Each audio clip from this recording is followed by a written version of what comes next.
Bonjour à tous, bonjour à toutes. Vous êtes sur Souverain.fr, le média impertinent qui a une certaine idée de la France, et vous regardez les débats citoyens. Ce 4e épisode verra s'affronter Moreno, adhérent de l'UPR, à Melvin, adhérent des Patriotes. L'opposition à Macron est disséminée, puisque tous les espaces politiques d'opposition sont divisés ou en cours de division. Parmi eux, on note le départ de Florian Philippot du UFN et la création par ce dernier d'une formation sur une ligne semblable à celle de l'UPR. Le fait qu'ils défendent des positions identiques avec des arguments parfois identiques à ceux de l'UPR n'a pas plu à certains militants de François Asselineau. Pour toute revanche, une partie des militants des Patriotes reproche aux asselinistes de ne s'être pas prononcés sur certains sujets d'importance capitale. Quelles sont les différences et quelles sont les similitudes entre les deux mouvements ? Y a-t-il un terrain d'entente trouvable entre les deux ? Et est-ce que les militants le souhaitent ? On va donc commencer par une première question pour introduire le thème, qui est « Comment percevez-vous le départ de Florian Philippot du Front National et le lancement des Patriotes en parallèle de l'existence de l'UPR ?» Moreno, je te propose de commencer. Ce que je pense du départ de Florian Philippot du Front National, je pense qu'a priori, il a bien fait, même si, à mon sens, c'était une erreur de sa part de rejoindre ce parti en 2009, il me semble, pour la simple et bonne raison que, à partir du moment où vous rejoignez un parti, en l'occurrence le Front National, qui a tort ou a raison, est entre guillemets diabolisé par le système et agité comme chiffon rouge pour maintenir le système en place, en quelque sorte, vous êtes marqué au fer rouge et vous vous coupez d'un nombre important de l'électorat français qui peut être patriote et qui peut venir de tous les horizons, de la gauche, de l'extrême gauche, de la droite, du centre, etc. Maintenant, le lancement des patriotes, c'est plus nuancé parce que je pense que je trouve que c'est bien qu'il y ait plusieurs mouvements qui défendent le Frexit. Néanmoins, c'est vrai que on aurait préféré que les deux hommes discutent ensemble et que Florian Philippot euh, peut-être parle de l'UPR plus tôt. Après je ne suis pas juge, mais on va dire que c'est mon opinion personnelle sur la question. Voilà. Parfait. Nilvem, qu'en penses-tu ? Alors moi personnellement, je pense que le départ du FN de Philippot c'était une suite logique en fait des événements qui venaient d'arriver, parce que il arrive au FN, il a participé à une structuration du FN, d'un FN en tout cas plus souverainiste qu'il l'était avant. Ça s'est traduit par une arrivée assez grande d'électeurs dans les élections qui ont suivi. Donc il y avait besoin de cadres. Et le problème c'est que hormis des cadres maigretistes, il n'y avait pas grand monde qui voulait rejoindre le FN. Donc du coup ça a conduit à un retour aux fondamentaux du FN, donc l'immigration, la sécurité, l'anti-gauchisme primaire, que peu importe si c'est bien tant que ça vient de la gauche, ben non, c'est pas bien. Et également un abandon des sujets sociaux comme la santé, l'écologie ou plein d'autres. Et donc du coup, ça a fait pousser Philippot à se mettre sur le côté et à devenir minoritaire au sein du Front National. Qui forcément, avec le fameux débat de second tour, il y a eu des problèmes au sein du FN, et donc Le Pen a dû céder sous les pressions internes pour, entre guillemets, repousser la faute sur les minoritaires et donc sur Philippot. Donc, quelque part, la création des Patriotes et le départ de Philippot du FN était quelque chose d'assez prévisible et d'assez cohérent. Après, vis-à-vis de l'UPR, c'est assez particulier, mais je citerai Napoléon qui disait si vous ne souhaitez point être déçu, faites-le vous-même. Et pour moi, c'est ça en fait qu'a appliqué Philippot, c'est que il avait beau être d'accord avec beaucoup de choses qu'avait fait l'UPR, Philippot a passé quand même 7 ans en numéro du FN, et vu comme ça s'est terminé, je pense qu'on peut tous comprendre qu'il n'ait pas spécialement envie de recommencer dans un autre parti, et donc il a préféré créer le sien, surtout qu'en plus il y a des sujets, il y a des différences sur des sujets assez importants, comme notamment l'immigration ou par exemple la sortie de l'OTAN. Ok, il me semble, Moreno, qu'il a commencé à connaître Marine Le Pen en 2009, mais qu'il a adhéré au Front National en 2011. C'est à vérifier, je le ferai après le débat. Oui, c'est exact. C'est bien ça. Exact. Eh bien, je vous propose directement de passer à la question suivante, qui est qu'on observe quelle qu'en soit la raison, que les arguments de M. Philippot et de M. Asselineau sont indéniablement proches.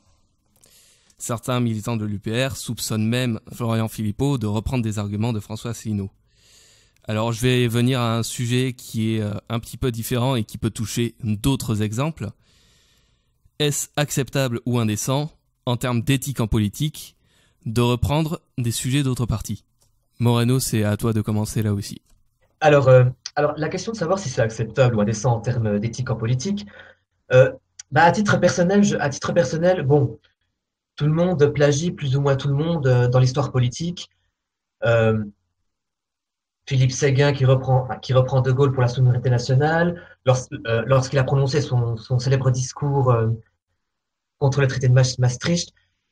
On pourrait tout aussi bien faire le procès à Jean-Pierre Chevènement de reprendre les discours d'autres gens, etc. Donc, peut-être me différencier de certains, on va dire certains UPR, en disant que Florian Philippot nous plagie sur certains points, certes, peut-être, mais bon, il en a le droit. Et personnellement, je me réjouis que d'autres partis, même si j'ai des divergences avec eux, c'est indéniable, que d'autres partis, qu'ils viennent de gauche ou de droite, etc., soient pour le Frexit. Donc je ne dirais pas que c'est indécent. Après, la question de savoir si c'est acceptable en termes d'éthique, bon, on peut pas voir les choses de façon binaire, acceptable ou indécent, mais Jean Philippot a repris beaucoup d'analyses de François Asselineau. Ça, c'est mon opinion personnelle. Je pense que c'est le cas. Après, je n'irai pas le traiter de plagiaire non plus. Ok, merci beaucoup pour cette réponse nuancée. Melvin, qu'en penses-tu? Moi, forcément, en tant qu'adhérent des Patriotes, je vais plutôt prendre la défense de Philippot, mais je pense que déjà, est-ce que c'est indécent en termes d'éthique en politique? La question, c'est y a-t-il déjà une éthique en politique? C'est vrai que bon, quand on voit nos hommes politiques à l'heure actuelle, c'est quand même relativement. On se demande, si vraiment ça existe encore. Mais après, le fait qu'on ait des mêmes arguments, je trouve ça quelque part juste logique, parce que dans le fond, le combat est le même, c'est le Frexit. Donc, il y a quand même des analyses communes, et donc c'est logique qu'on trouve des arguments communs. Puis, par exemple, on ne se pose pas la question de est-ce qu'il y a une éthique en politique lorsque, par exemple, le Parti radical de gauche a les mêmes analyses que le PS, que la lutte ouvrière a les mêmes analyses que le PCF, ou que le MoDem a les mêmes analyses que la République en marche. C'est juste que c'est des mouvements qui ont des similarités politiques, des similarités de réflexion, et donc forcément, ça se rejoint sur certains points, et même sur beaucoup de points la plupart du temps. Merci à vous deux pour cette réponse. Est-ce que tu as quelque chose à redire de ce qu'a dit Melvin, Moreno? En réalité, oui, je suis plutôt d'accord avec Melvin.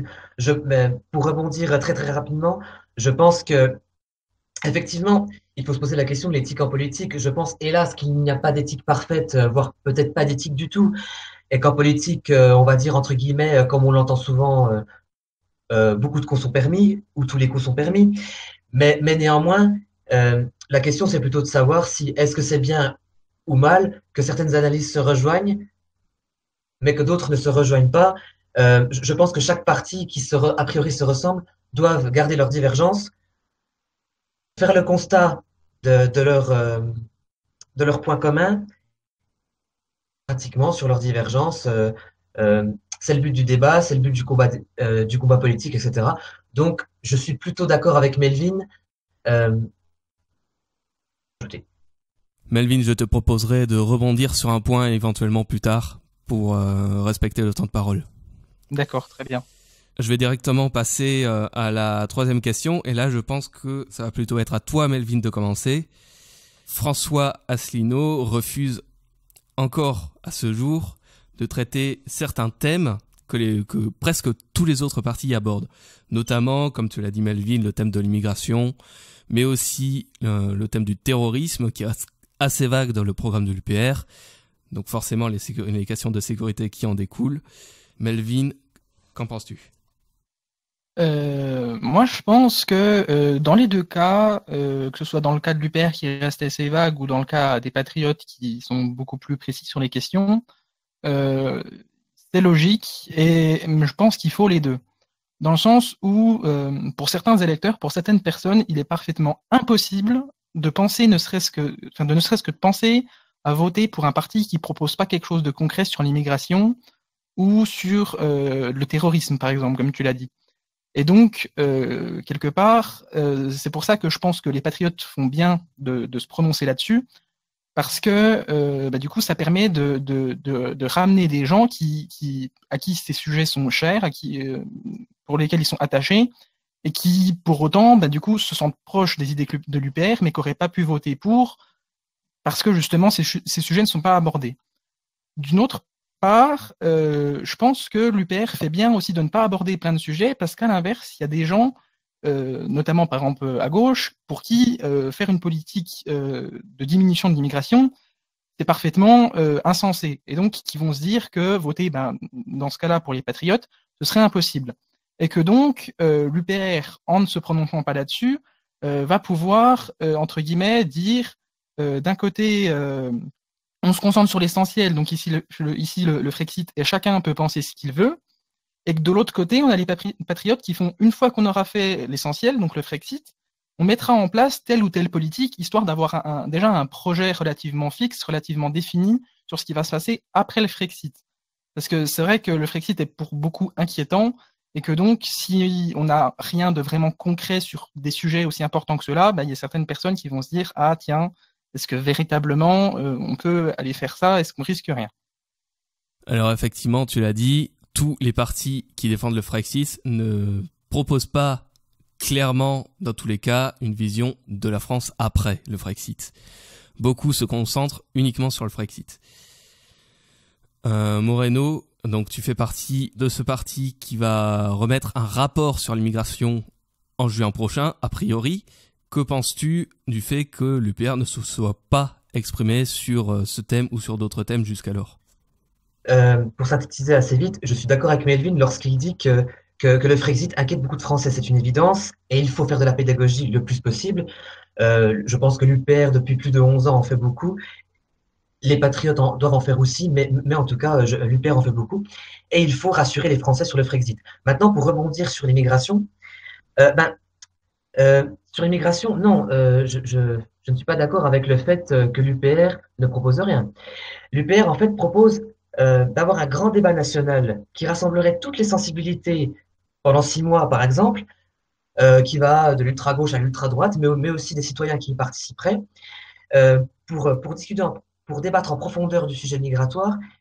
Et à la fin, il y aurait un grand référendum avec des sujets multiples. Et la commission immigration, justement, merci d'en parler Olivier, la commission immigration viendra préciser ces référendums pour que les Français sachent à quoi s'attendre et puissent réfléchir et voter en toute âme et conscience. En fait, je suis plutôt sur la position de François Asselineau, parce que l'immigration, malgré tout, quoi qu'on en dise, c'est encore un sujet qui porte à des malentendus, qui divise beaucoup. Il y a encore des gens, vous leur parlez d'immigration, raciste, alors que non, vous ne l'êtes pas. Mais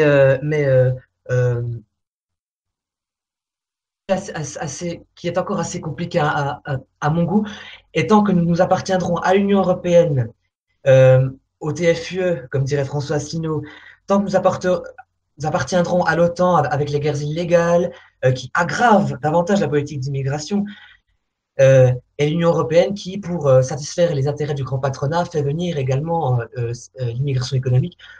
Je pense que tant que nous appartiendrons à l'Union européenne et à l'OTAN, dans le fond, ça ne sert à rien que les Français, on va dire, se déchirent là-dessus. Je pense qu'il faut d'abord sortir pour régler le problème migratoire. Donc, je suis plutôt de l'avis de François Asselineau. Voilà, désolé si j'ai été un peu long. Non, il n'y a pas de souci. Effectivement, j'ai pris un gros raccourci en disant que l'UPR ne propose rien sur l'immigration. Ce que je voulais dire, c'est que l'UPR ne prend pas de position entre faut-il plus d'immigration, moins d'immigration, faut-il réformer le système d'acceptation du droit d'asile, etc. Là, il me semble qu'il n'y ait pas réellement de précision, puisque effectivement, comme tu le disais, les référendums ne sont pas détaillés. Melvin, as-tu quelque chose à répondre à Moreno sur ce point? Oui, je vais ajouter le fait que c'est vrai que l'idée de la consultation citoyenne peut être une bonne idée, effectivement, c'est très démocratique, c'est bien vu, c'est assez populaire, et puis on se dit que du coup les gens seront forcément contents, mais le problème c'est dans quelles conditions et en combien de temps? Parce que le problème c'est que si par exemple on discute de l'immigration pendant 6 mois, puis qu'au bout de 6 mois on fait un référendum, bon, c'est assez rapide, mais si par exemple ça commence à s'éterniser, à s'étaler sur 1 an, 2 ans, 3 ans, tout de suite, ça va créer des problèmes assez importants, surtout qu'on sait que, contrairement à ce que disaient certains journaux il y a quelques années, l'immigration est liée au terrorisme islamiste, comme on a vu plusieurs personnes revenir de Syrie par ces flux de migrants. Alors bien évidemment, tous les migrants ne sont pas des terroristes, mais le problème c'est qu'à leur insu, des terroristes s'insinuent parmi eux. Et donc le problème, c'est que il faudra quand même réagir assez rapidement et les conditions pour l'instant proposées par l'UPR sont assez floues. Alors ça peut être une bonne idée, mais nous on pense que être strict, être ferme et être clair sur le sujet, ça permet de résoudre beaucoup de problèmes. Merci Melvin. Je n'ai pas envie de passer tout de suite à la dernière question, donc je vais te proposer Moreno de répondre là-dessus. Pour rebondir très, très rapidement, pour répondre à Melvin, le terrorisme, si, nous en avons quand même beaucoup parlé, dans le sens où François Asselineau, premièrement, dénonce qui finance ce terrorisme, c'est-à-dire, on ne va rien apprendre, les monarchies du Golfe, le Qatar, l'Arabie Saoudite, dans le financement et l'armement. Donc déjà, il faut mettre un terme, comme disait M. Asselineau, à toute complaisance envers l'Émirat du Qatar et l'Arabie Saoudite. Il faut également en sortant de l'OTAN, mettre fin à notre complaisance et à notre soumission aux élites américaines, dont je rappelle que Donald Trump avait accusé Hillary Clinton et Barack Obama d'avoir, disons, plus ou moins créé Al-Qaïda et Daesh. Donc ça aussi, c'est une piste à creuser, sans tomber dans le complotisme, évidemment, c'est une piste à creuser. Pour le terrorisme, alors bien sûr qu'il faut être ferme avec le terrorisme, et François Asselineau, dans nombre de vidéos, a exprimé une totale fermeté à l'égard des djihadistes. Néanmoins, je ne pense pas que le risque de djihadisme croissant se limite seulement à la politique migratoire, parce qu'on a vu lors des attaques terroristes que beaucoup de terroristes étaient français d'origine, étrangers. Et je voudrais aussi rebondir par rapport à l'immigration. Non, je ne pense pas que François Asselineau ferait durer le débat et les référendums multiples pendant plusieurs années dans son quinquennat. Je pense que ça serait que 6 mois, ça lui paraît raisonnable. Après, je pense qu'il faudra lui redemander. Et je pense que la commission de migration, lorsqu'elle sera terminée, viendra justement apporter plus de points, beaucoup plus de précision à ces référendums, non seulement pour le contenu des référendums, sur Schengen, sur la politique migratoire économique, sur la politique migratoire d'asile, la politique migratoire étudiante, etc. Et à ce moment-là, nous en saurons plus, y compris pour le délai du débat national en question, où toutes les sensibilités politiques, je le rappelle, sont censées y participer. Donc il faut attendre la commission migration, à mon humble avis, je pense. Voilà. Et cette commission immigration, on la suivra nous aussi à Souverain. On a bien l'intention de rédiger des articles de façon à analyser cette commission. Tu as soulevé des points qui étaient assez intéressants, notamment le fait que le terrorisme venait en partie des monarchies du Golfe. François Asselineau l'avait dit lors du débat 11, mais il n'avait pas été le seul. Philippe Poutou l'avait dit avant lui. C'est déjà une bonne chose qu'il ait dit.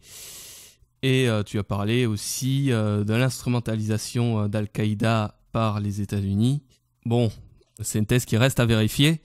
Et c'est parce qu'elle reste à vérifier que certains médias la classent comme thèse complotiste.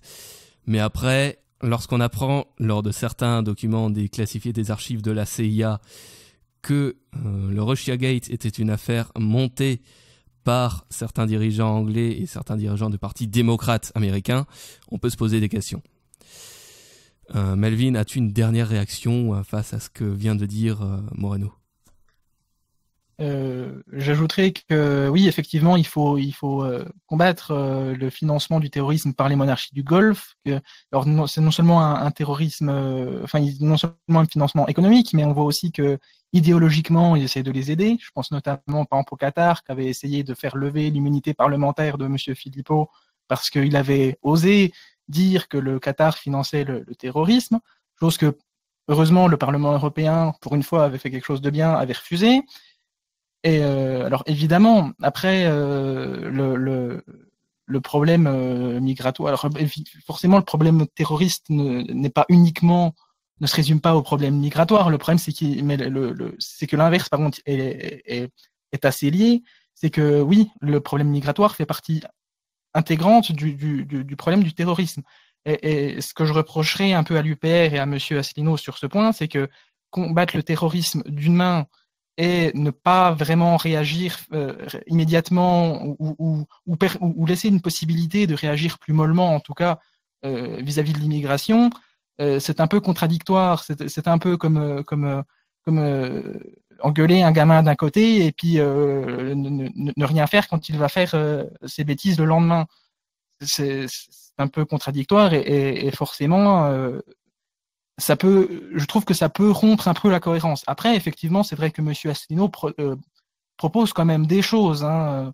Oui, j'avais pris l'exemple tout à l'heure de plusieurs années. Je ne pense pas que M. Asselineau ferait durer ça aussi longtemps s'il en avait l'occasion. Mais c'est peut-être un exemple un peu extrême. Mais c'est vrai que ça peut quand même créer des problèmes parce que si, par exemple, on a des propositions soumise à référendum et qu'aucune n'est acceptée, eh ben, malgré la volonté de M. Asselineau, ça pourrait continuer à prendre du temps.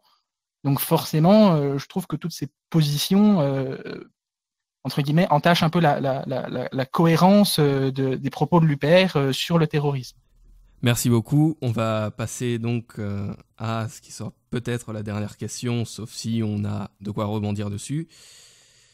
C'est le fait que, contrairement à tout ce qui avait été fait avant, Florian Philippot exprime clairement lors du dimanche 1er avril dans l'émission Dimanche en politique qu'il tendait la main fraternellement, pour reprendre ses propos, à des personnes comme François Asselineau, Henri Guénaud et Jean Lassalle. Ma question est donc, pensez-vous que M. Asselineau acceptera cette main tendue? Et dans tous les cas, souhaitez-vous personnellement que cela arrive? Moreno, tu vas pouvoir commencer. D'accord, très bien. Alors, à titre personnel, je ne parle pas au nom de l'UPR, je parle à titre personnel. Alors oui, je souhaite qu'il y ait des dialogues entre les deux hommes, c'est indéniable. Un rapprochement, je ne sais pas, c'est peut-être encore un peu trop tôt pour le savoir. Je pense que c'est aux deux hommes d'en décider. Et pour la main tendue de M. Philippot, qu'il tende la main à François Asselineau, ça me paraît très logique.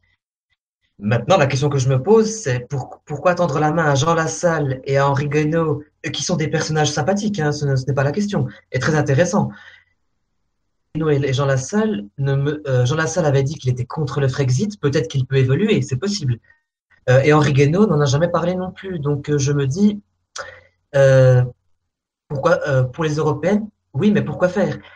Autant M. Asselineau, c'est logique, autant M. Lassalle et M. Guénaud, il y a quelque chose d'assez illogique. Et je voudrais rajouter quelque chose d'autre, c'est que en septembre dernier, quand M. Philippot était sur le point de claquer la porte du Front National, François Asselineau, bon, à sa manière, certes, dans un entretien sur YouTube, et Florian Philippot ne lui avait pas répondu. Et il a lancé des patriotes par la suite. Là, c'est l'inverse, Florian Philippot tend la main à M. Asselineau, et M. Asselineau n'a pas encore répondu. N'étant qu'un adhérent lambda, je n'ai pas à dire à M. Asselineau ce qu'il doit faire ou ne pas faire. Je pense qu'il répondra, mais je pense qu'on verra. Mais oui, je souhaite personnellement qu'il y ait un dialogue entre les deux hommes. Après un rapprochement, le temps nous le dira. Rencontre pour voir ce qui rapproche ces deux hommes, ce qui les différencie, et s'ils peuvent travailler ensemble, et si d'autres personnalités issues de gauche, comme par exemple le PRCF, le Parti pour un renouveau communiste en France, de l'ultra-gauche qui est pour le Frexit, ou encore le PARDEM, le Parti de la démondialisation, qui je crois se classe à gauche aussi, et qui est pour le Frexit, française, etc.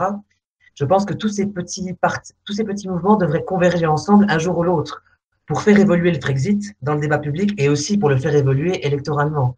Mais personnellement, je souhaite une rencontre entre Florent Philippot et M. Asselineau. Mais par contre, pour Jean Lassalle et Henri Guénaud, je n'ai pas bien compris. Voilà, peut-être que Melvin pourra m'éclairer.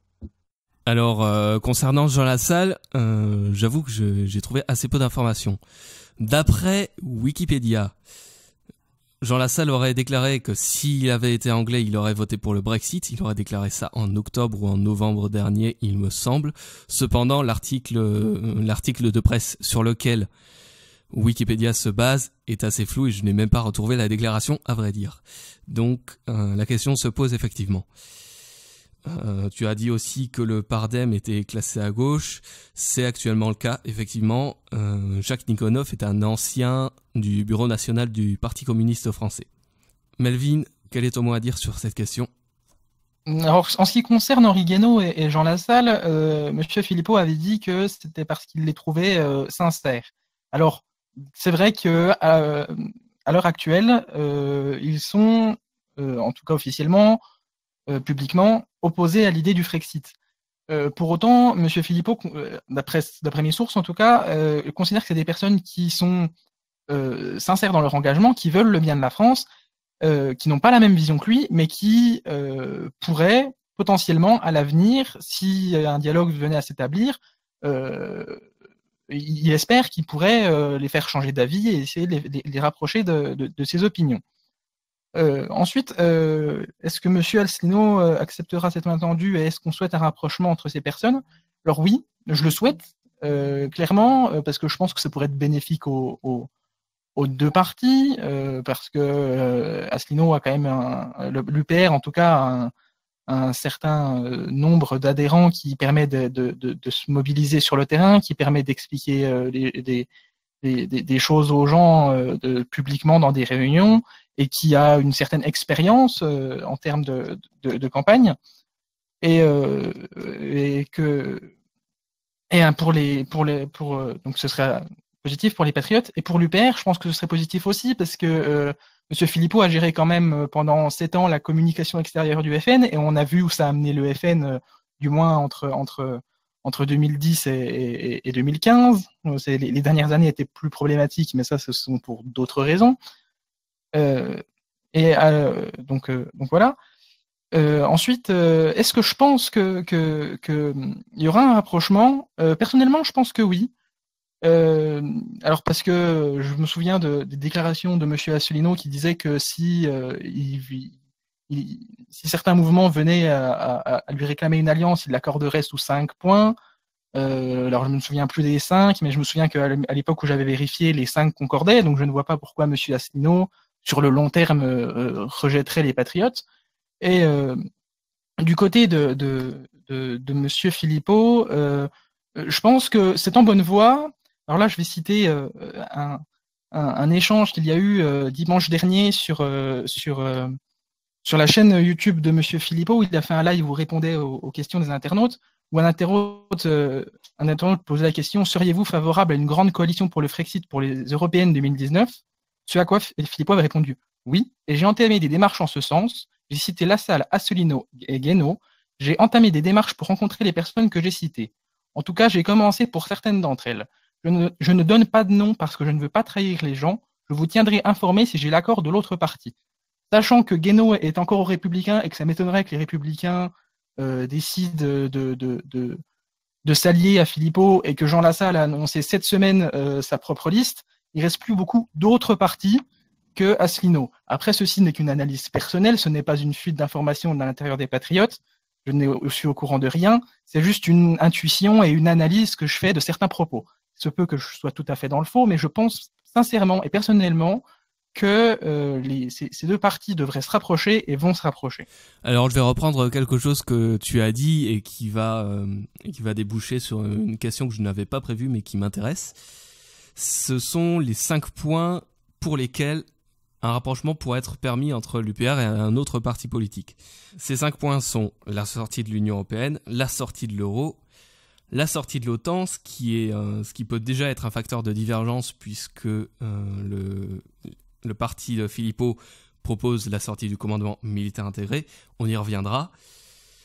La non-appartenance au clivage droite-gauche, ce qui est vrai pour les patriotes du point de vue du ressenti, mais pas vrai du point de vue du ministère de l'Intérieur, où le parti est toujours classé à l'extrême droite. Et il y a le fait que François Asselineau refuse que les partis alliés prennent des positions clivantes.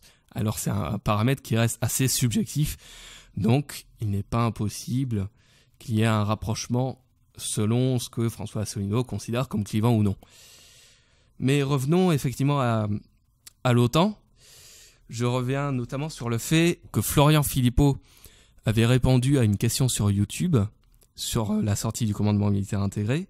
Il avait dit « D'abord, on sort du commandement militaire intégré et on attend que l'armée ait repris un peu de force pour sortir totalement de l'OTAN. » Morano, que penses-tu de cette position ? C'est vrai que cette position m'a interpellé. Après, bon, je ne maîtrise pas entièrement le sujet de l'OTAN, mais pour notre armée, si c'est le cas de le dire, François Asselineau, et je crois que Florian Philippot aussi, il me semble, François Asselineau propose de ramener le budget de la défense comme en 1980, c'est-à-dire le remonter à 3%. Donc, je ne sais pas si c'est intrinsèquement lié à l'OTAN, je ne pense pas. Je pense que rien n'empêche de sortir de l'OTAN, puis de progressivement réarmer notre armée. Mais comme je l'ai dit, je ne suis pas spécialiste du sujet, donc je pense que on va m'aventurer trop loin là-dessus. Est-ce que je pourrais rebondir sur un autre point? Bien sûr. Par rapport à Henri Guénaud et Jean Lassalle, je voulais répondre à Melvin que je ne doute pas que M. Guénaud et M. Lassalle soient patriotes, comme on dit, c'est-à-dire qu'ils aiment la France. Ce que je voulais dire, c'est que pour les Européennes de 2019, Florent Philippot l'a dit lui-même, et M. Asselineau le dit lui-même, ce sera le combat majeur pour le Frexit. Pendant la campagne présidentielle, si je me souviens bien, avait dit que non, il ne voulait pas du Frexit, qu'il n'en voulait pas du tout. Lui, je crois, ne le souhaite pas non plus. Je me souviens notamment M. Guénaud en 2014, face à Marine Le Pen, il lui reprochait de vouloir sortir de l'euro déjà. Donc, je pense que ni M. Guénaud ni M. Lassalle souhaitent le Frexit. Donc, je pense que la logique serait de dialoguer avec M. Asselineau, oui. M. Guénaud, ça me paraît un peu paradoxal. Et comme je l'ai dit, avec le PRCF, le PARDEM, etc. Mais ça, ce sera à voir par la suite. Voilà, c'était juste pour rebondir sur ça. Merci beaucoup pour ces précisions. Oui, de toute façon, donc j'ai parlé de cette déclaration un petit peu douteuse de Jean Lassalle à travers Wikipédia, qui se servait d'un article assez incroyable, on va dire ça comme ça. De toute façon, effectivement, si c'est le cas, c'est un changement de ligne, puisque Jean Lassalle n'avait pas défendu le Frexit sous prétexte que ça serait une fracture de plus pendant la campagne présidentielle. Melvin, aurais-tu une dernière chose à répondre à Moreno ? Oui, au sujet que oui de Lassalle et de Guénaud, pour revenir à ça, il faut savoir que Philippot n'a proposé que de dialoguer avec ces personnes-là. On parle pour l'instant pas d'alliance pour les européennes ou quoi que ce soit, puisque comme je l'ai dit, Lassalle a déjà de toute façon proposé sa liste pour les. Enfin, il a annoncé en tout cas sa liste pour les européennes. Et donc puis Guénaud, aux républicains, voilà, pareil. Donc de toute façon, oui, c'est pas pour une alliance aux européennes, c'est juste pour dialoguer, pour discuter, un peu comme par exemple essaye de le faire Dupont-Aignan en essayant de faire dialoguer toute la droite, qui est quand même plutôt compliqué parce que faire dialoguer Collard avec Madame Kosciusko-Morizet, on va pas se mentir, c'est quand même assez complexe. Mais là, oui, on essaye aussi de ramener des gens qui ne sont pas dans le Frexit, mais ce sont des gens qui ont une certaine influence publique. Alors oui, c'est vrai que ça peut paraître compliqué, mais bon, on se dit que peut-être sur le long terme, on peut avoir de l'espoir. Vu que c'est des gens qui sont sincères dans leur engagement, si on leur explique, si on essaye de voir qu'est-ce qu'ils pensent, du pourquoi, du comment, peut-être qu'ils pourraient nous rejoindre du côté du Frexit. Eh bien, merci à tous les deux d'avoir participé à ce débat. Il me semble que le temps de parole est équivalent entre vous deux. Le débat était très intéressant. Il a évoqué notamment le fait que des rapprochements étaient envisageables avec certaines limites entre les deux parties. Et à bientôt pour un prochain débat toujours en dehors des sphères du parti, lors des débats citoyens. Merci beaucoup.